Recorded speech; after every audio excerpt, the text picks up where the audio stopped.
सभी मित्र साथियों को जय श्री राधे, जय श्री कृष्णा। मित्रों, मैं विद्या प्रकाश शास्त्री।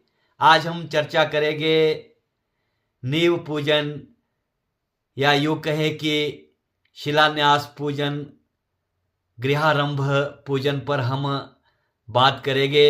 मित्रों, जब हम अपने लिए अपना सपनों का सुंदर महल बनाते हैं तो इस महल को बनाने के लिए, इस भवन का निर्माण करने के लिए हम अपने जीवन भर की सारी पूंजी लगा देते हैं।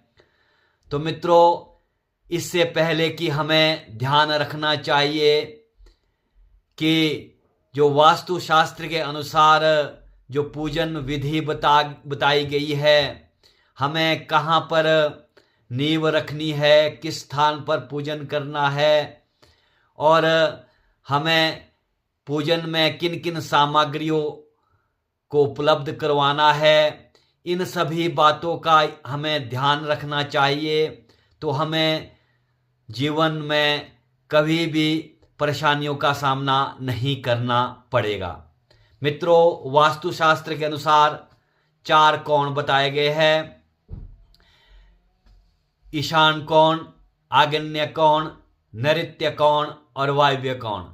मित्रों, जो उत्तर और पूर्व के मध्य जो कोण होता है उसे ईशान कोण कहा जाता है, और उत्तर और दक्षिण के मध्य जो कोण बनता है उसे आग्नेय कोण कहा जाता है, और दक्षिण और उत्तर के मध्य जो कोण बनता है उसे नैऋत्य कहते हैं, और उत्तर और पश्चिम के मध्य जो कोण बनता है उसे वायव्य कोण कहते हैं।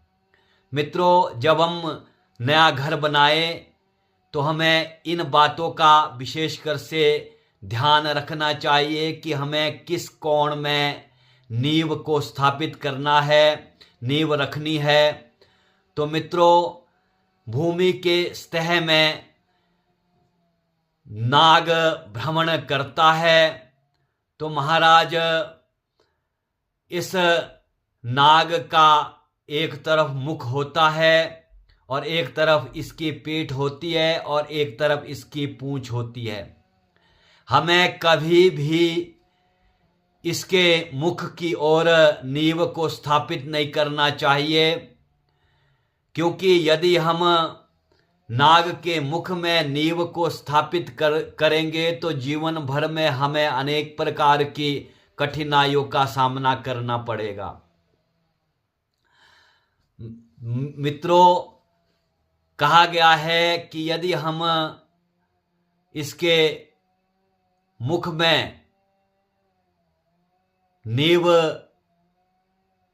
रखते हैं तो उस घर में जो स्त्रियां है वो जीवित नहीं बचती है। अनेक प्रकार के क्लेशों का उस घर में आगमन हो जाता है।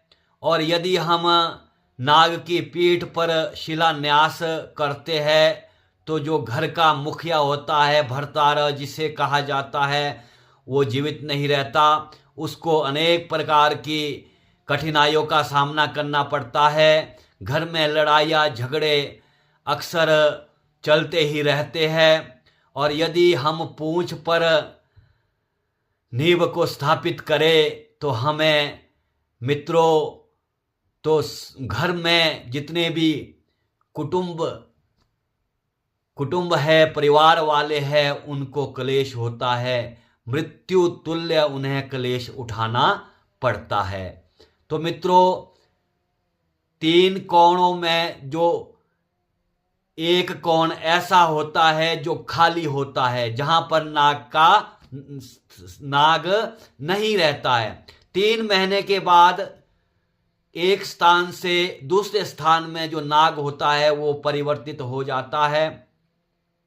जैसे कि महाराज, यदि सूर्य सिंह राशि में हो, कन्या राशि में हो, तो ये जो समय होता है ये अक्टूबर से लेकर नवंबर तक सिंह राशि में होता है। तो हमें इस समय जब सूर्य सिंह राशि में आए तो उसमें जो घर का कोना बचता है वो खाली बचता है, उसमें हमें इसमें नींव रखनी चाहिए। तो मित्रों, जो कोना खाली बचे तो उसमें हमें नींव रखनी चाहिए। अभी नवंबर से दिसंबर तक सूर्य सिंह राशि में रहेगा तो ये जो कोना बचेगा, जो ईशान कोण में हम घर की स्थापना कर सकते हैं। ईशान कोण माने पूर्व और उत्तर के मध्य जो कोण होता है उसे हम ईशान कोण कहते हैं। जैसे कि मैंने पहले भी बताया